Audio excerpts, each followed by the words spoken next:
Trava-se um diálogo entre Carlos e Luiz, que se questionam sobre o mundo e as possibilidades da existência ou não de Deus. Carlos é um materialista agnóstico teísta. Luiz, um cristão convicto. Carlos, inconformado com a fome e as calamidades existentes no mundo, propõe como solução uma política de cunho marxista. Luiz faz uma rápida observação sobre as realidades circunstanciais que determinam esse estado de coisas.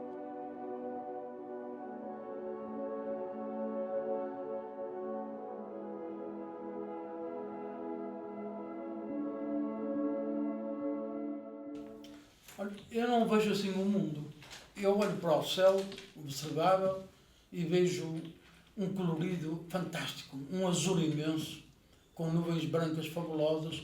Olho para a cor do mar, para os pássaros, para as florestas, para a natureza. Eu acho extraordinário, de uma beleza incrível, não é? Já o mundo, no sentido de humanidade, de ações dos seres humanos, já é um preto e branco concomitante.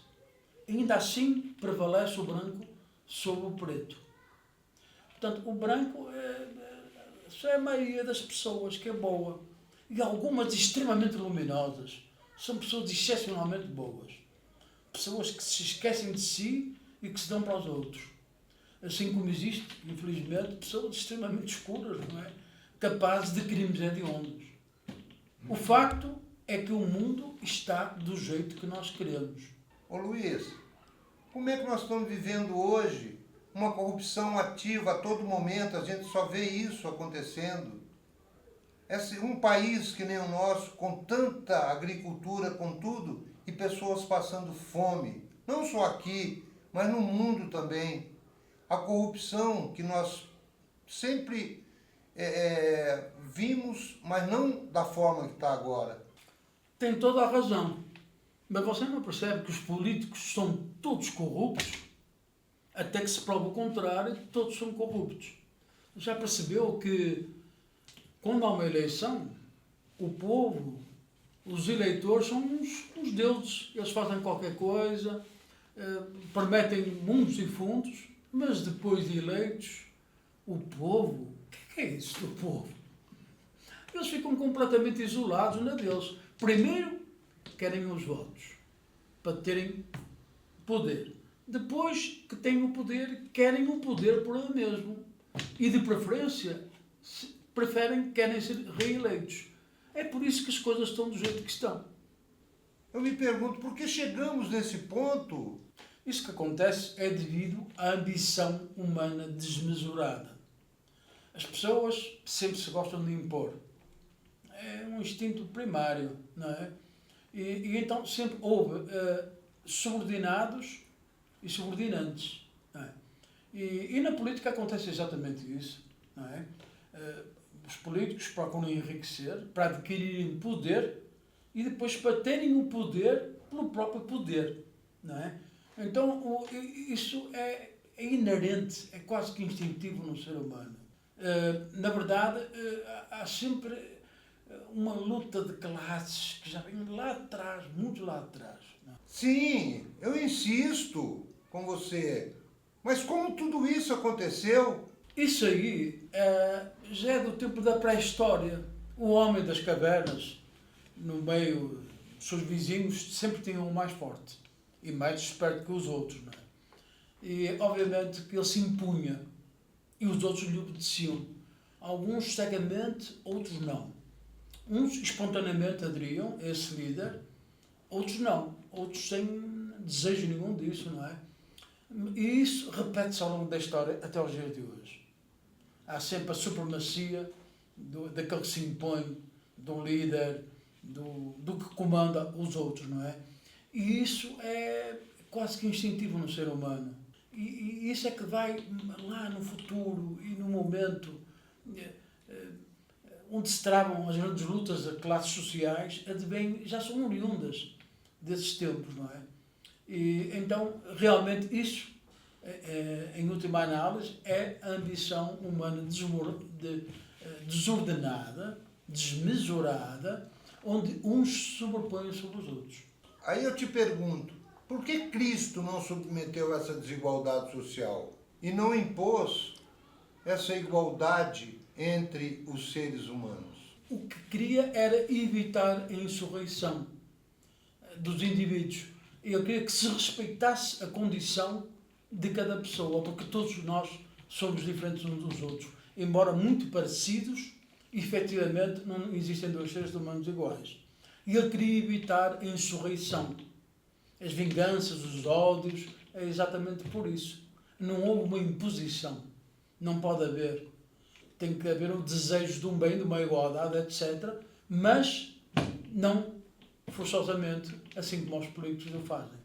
É uma outra ideologia espiritual, não é? Portanto, o apelo da consciência, à bondade, à passividade e não à vingança, não ao ódio, não a todo tipo de coisa que prejudique o ser humano. Mas parece que Cristo não conseguiu isso. Cristo consegue, mas só parcialmente. Porque isso se constata ao longo de 2000 anos. Não é? Porque ele apela para a consciência, para o livre-arbítrio. E aí sim a escolha entre bem e entre mal. Mas de facto, então ele apela para a justiça, para a bondade, para a compaixão, etc. Mas infelizmente não é todo o mundo, não são todas as pessoas que observam e que procedem de acordo com a sua consciência. Eu te pergunto, o que aconteceu após o surgimento de Cristo? Como evoluiu a humanidade? Portanto, Roma dominava o mundo, não é? Os generais iam tomando várias províncias, enfim, e começa a haver ali uma grande expansão, não é? Mas dando um pulo na história, eis que chegamos a 1848, com o Manifesto Comunista, não é? E pouco mais tarde, com o Capital de Karl Marx, que coincidentemente acontece juntamente com a primeira Revolução Industrial. Não é? E também uma outra coincidência, com o evolucionismo de Darwin. Enquanto que o mundo, até aquela altura, era um mundo teocêntrico, passou a ser um mundo antropocêntrico. Ou seja, na verdade, Deus deixa de ter interesse e passa a ter interesse, sim. Segundo Friedrich Engels e Karl Marx, o que interessa é a situação do homem no mundo. Não é? E então aí começa uma luta de classes, que já há muito era iminente, não é? Onde o proletariado é que dominaria realmente os meios de produção, que estavam nas mãos dos capitalistas, dos empresários, cujo objetivo último era chegar-se a uma sociedade sem distinções de classes sociais igualitárias. Dá-me a entender que os objetivos, tanto do comunismo quanto do cristianismo, são iguais. Você não acha? Aparentemente, parece sim, de facto, que o cristianismo tem a ver com o comunismo com o cristianismo. Aliás, muitos materialistas até consideram Cristo como um revolucionário. Não é? E acaba por ser sem dúvida nenhuma, porque ele realmente, a partir dos seus ensinamentos, propõe ter uma nova proposta para o mundo, não é? Mas são diametralmente opostos. Enquanto que no comunismo há uma classe dominante, repressora, violenta, e em muitos casos criminosa, aliás, em todos os casos na sua forma mais radical, no cristianismo é exatamente o contrário. Não há um Estado que impõe regras, nem o próprio Cristo impõe. Ele apenas transmite e deixa à consciência das pessoas, segundo o livre-arbítrio, as decisões de um mundo melhor, mas sem uma intervenção do Estado. É uma diferença descomunal, é uma coisa que nada tem a ver com o outro. Mas como você está falando, o comunismo poderia ter dado certo. O comunismo não deu certo, nem poderia dar certo. Porque há uma imposição por parte do Estado, há uma repressão. E é paradoxal, porque os proletários que aderem e que se tornam partido, não é? Os antigos geram novamente gera-se novamente outra classe, que antigamente era a burguesa, passa a ser proletário, que deseja a mesma coisa, não é? Subir novamente ao poder. Portanto, é paradoxal, não é? E a prova disso é que, veja-se o caso da União Soviética, da antiga União Soviética, cujo comunismo durou apenas 74 anos e nada mais, não é? E neste momento existem apenas 5 países ditos de comunista. Na sua forma mais radical, a Coreia do Norte, hermética, completamente fechada com o resto do mundo, não é? Com uns investimentos maciços em material bélico, não se sabe para quê, para alguma hostilidade eventual, enfim. E realmente o imperador virou um deus, não é? Eles não conhecem praticamente nada, não têm internet, a imprensa é toda controlada pelo Estado, não é? E assim vivem. Uma forte repressão. Já noutros países tiveram que abrir concessões, como liberdades religiosas, uso de smartphone, como é o caso de Cuba, que foi a última a aderir a isso. Tem que haver uma série de concessões para que seja minimamente sustentável. Mas repare que os cargos são vitalícios. Veja o caso de Cuba, não é? Veja o caso da própria atual Rússia, não é? Em que se elegem e reelegem, quanto mais não seja por decreto, não é? Ou então compram-se alguns amigos, não é? Que têm uma mínima percentagem de votos e é sempre eleito aquele que se deseja no poder, não é? Então é insustentável, não é? Isto para não falar das perseguições e dos assassinatos não esclarecidos. Tudo isso é um complô que leva ao extermínio do comunismo. Não é? Mas com a queda do Muro de Berlim, tudo isso acabou, não é verdade? Exatamente. Com a queda do Muro de Berlim, tudo isso acabou. Acabou porque havia uma crise económica muito grande, não é? E então a social-democracia foi um meio termo encontrado entre as ideologias de extrema-direita e de extrema-esquerda, com uma intervenção mínima por parte do Estado, não é? Mas com uma intervenção mínima, como um meio termo dentro de tudo isso, não é? De uma forma a apaziguar as coisas. Porque, de facto, havia um descontentamento generalizado por causa da crise económica que tomava conta dos países. Não é? Pelo que acaba de me dizer, então o melhor regime é a social-democracia? A social-democracia foi um meio termo encontrado com uma intervenção mínima do Estado, em alguns casos um pouquinho mais aguda, não é? Mas foi um meio termo encontrado entre, portanto, o socialismo radical e também, por outro lado, as ideologias de extrema-direita, não é? Por que cultuar Cristo se ele impõe regras dentro dos seus mandamentos? Devemos cultuar Cristo porque ele representa efetivamente, e é efetivamente, o bem supremo. Ele não impõe porque nós não somos obrigados através do livre-arbítrio.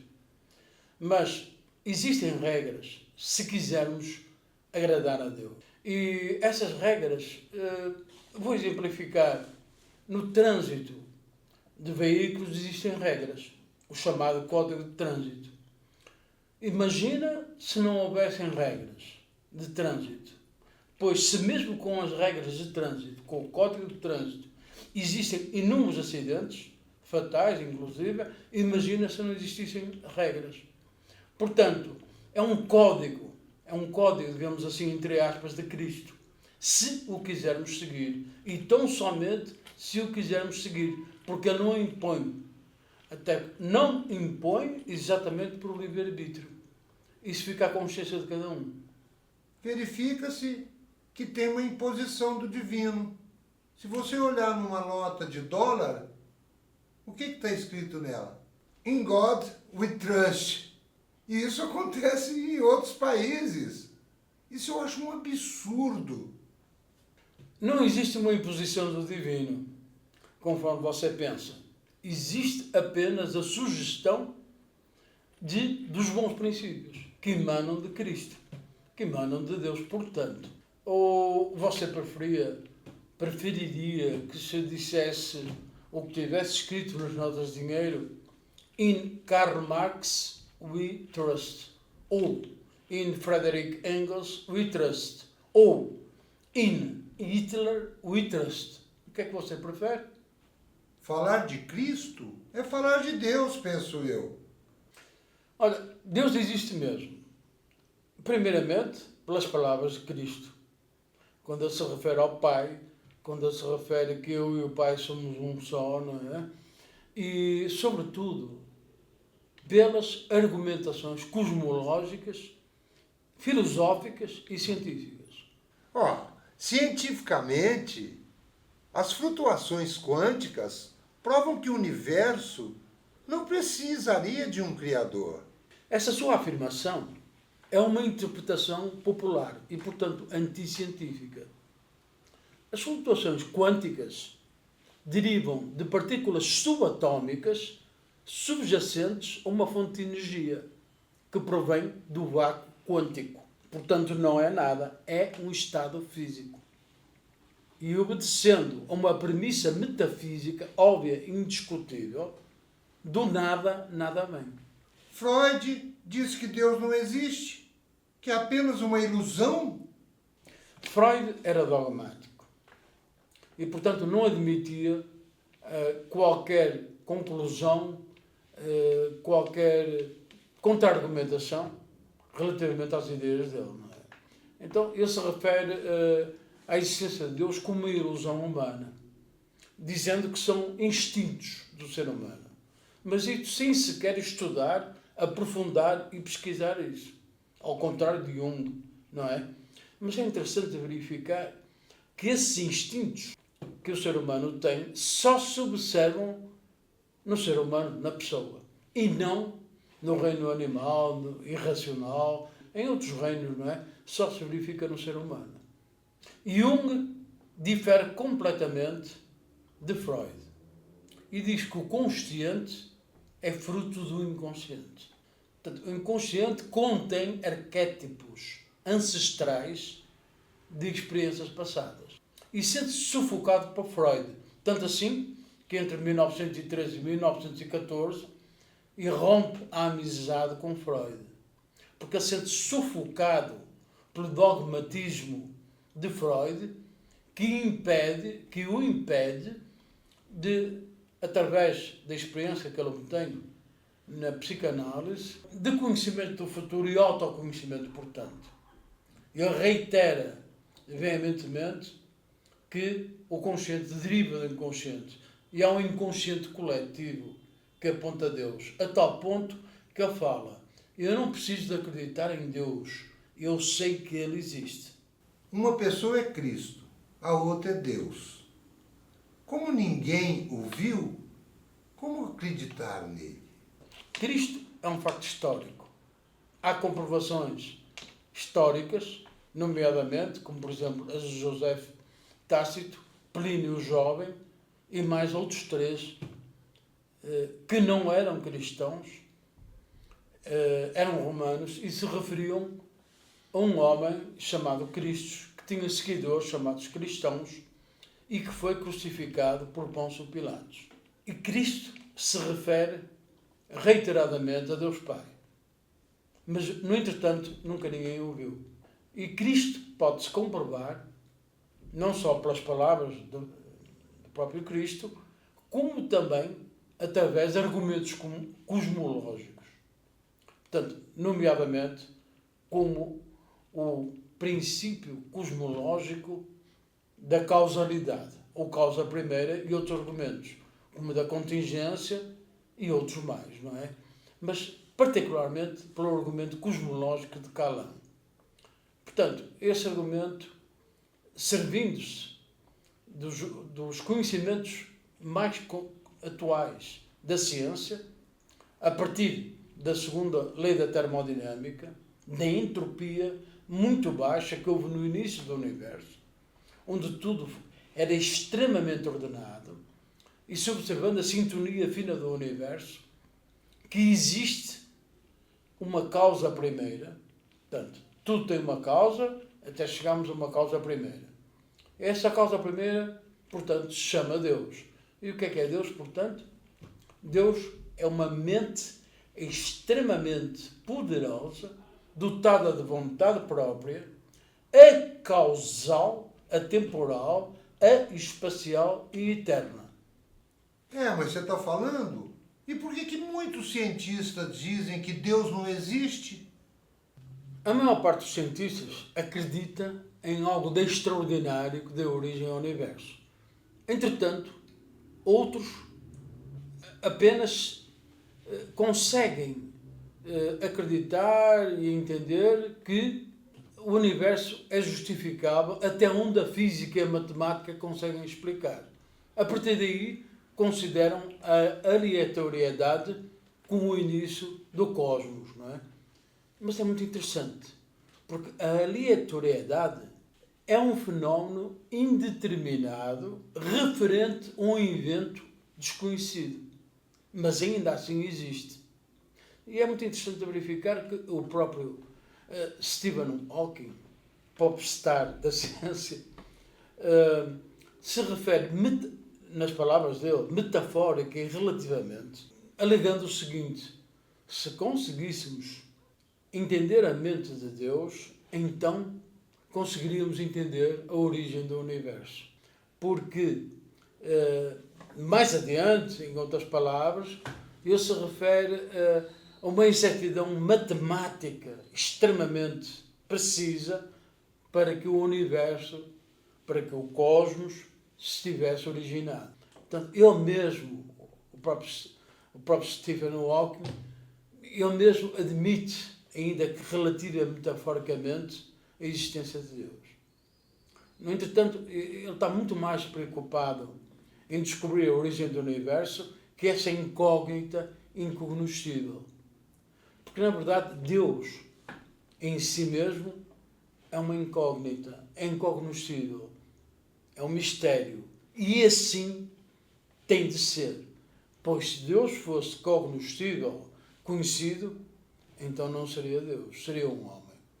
Então, como teria surgido o universo?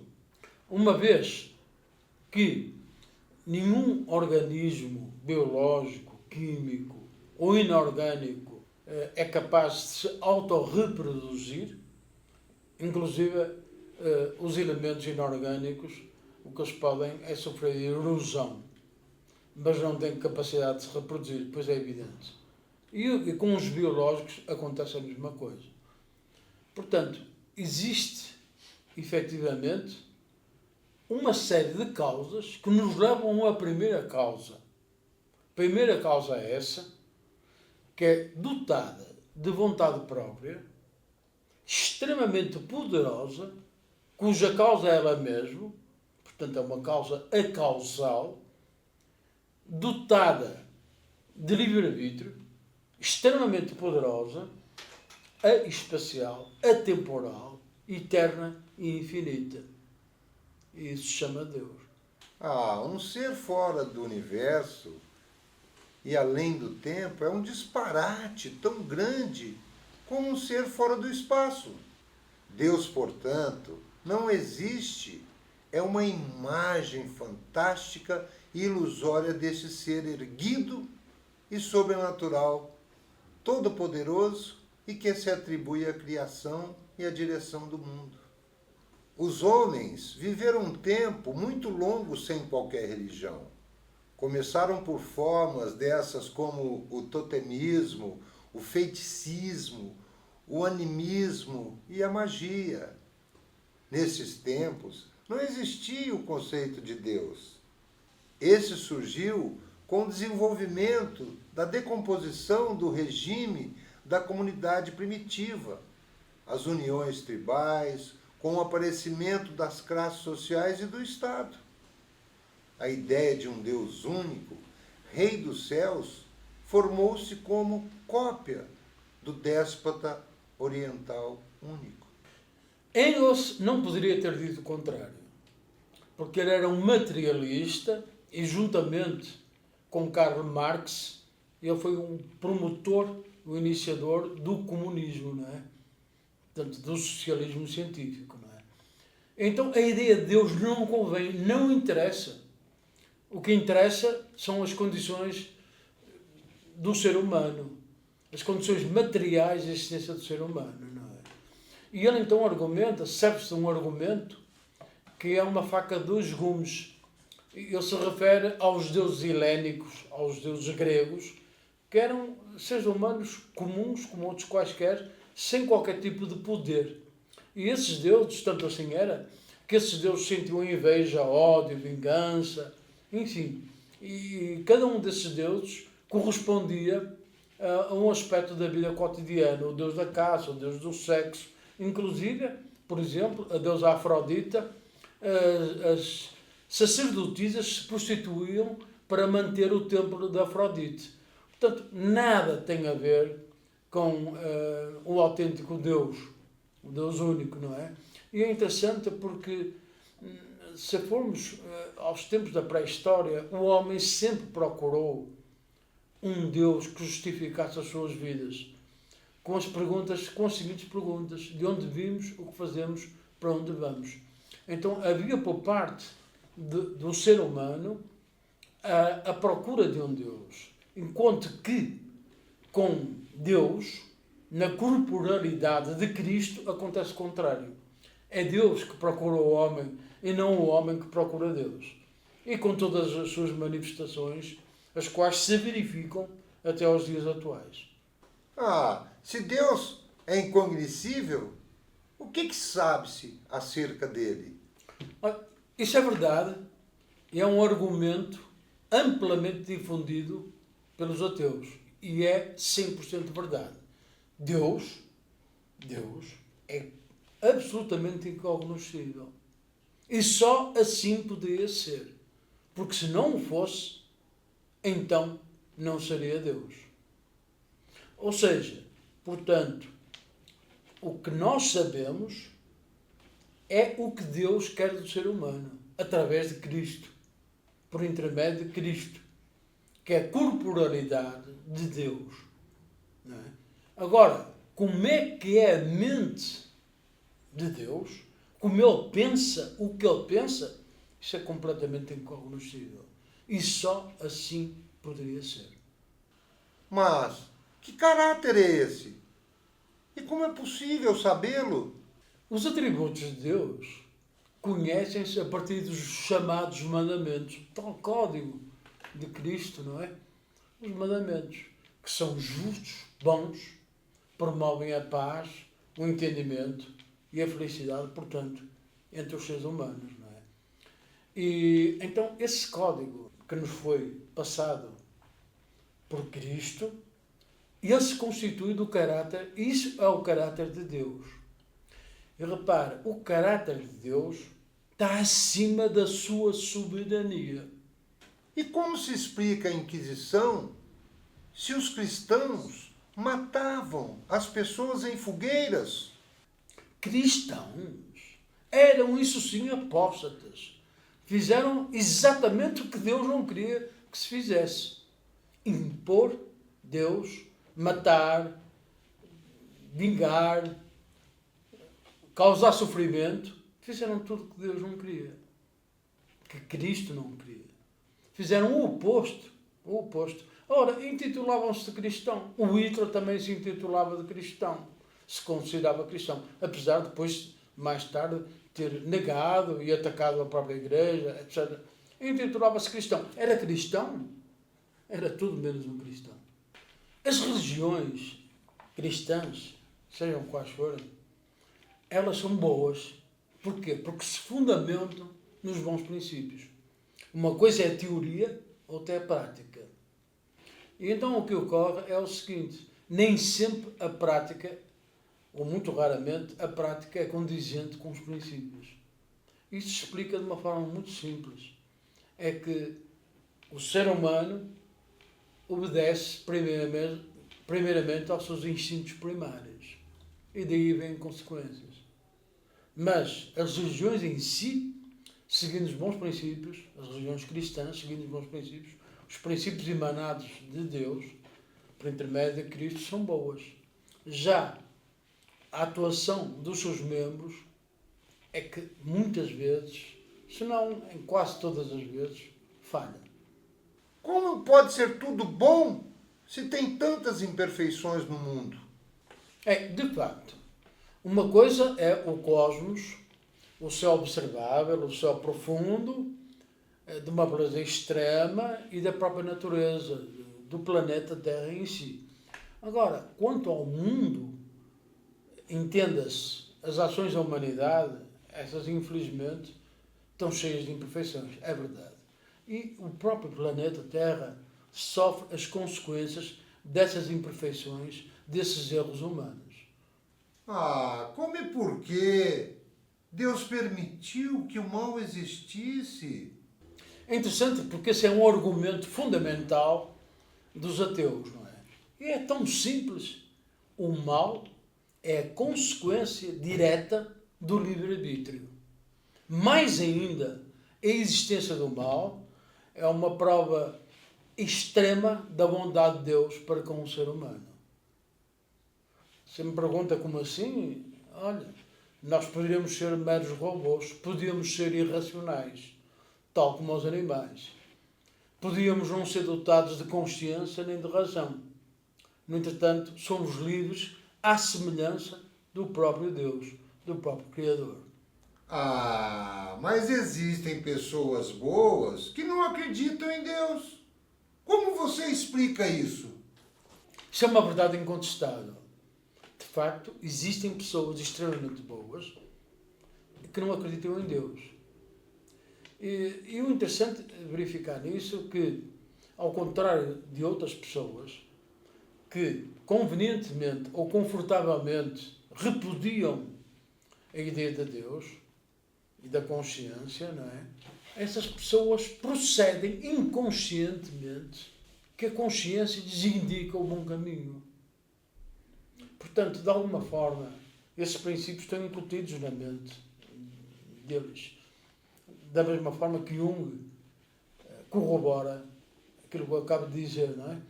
E então acontece que em algum momento da vida, em muitos casos, não em todos, acontece que por algum evento extraordinário na vida delas, tomam consciência, portanto, desses princípios, dessa mesma consciência, e acabam por se converter.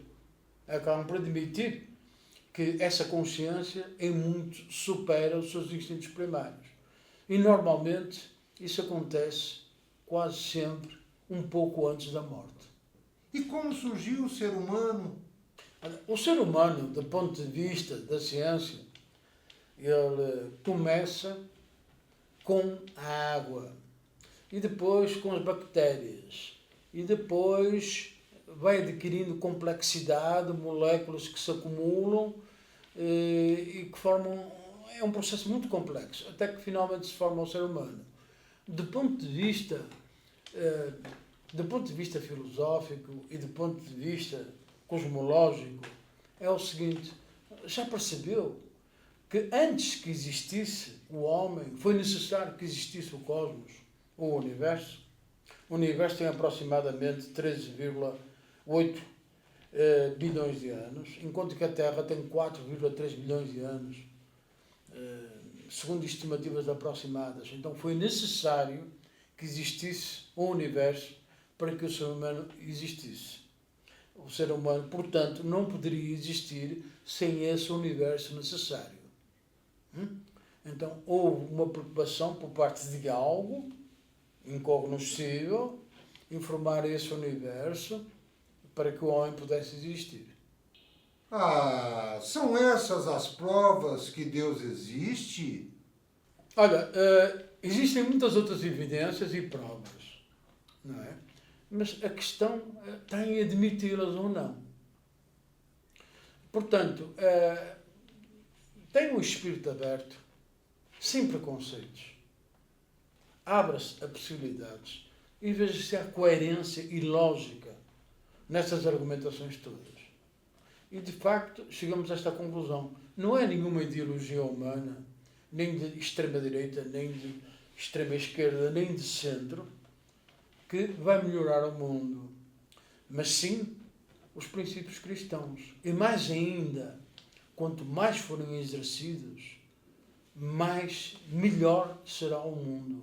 Isso é indiscutível.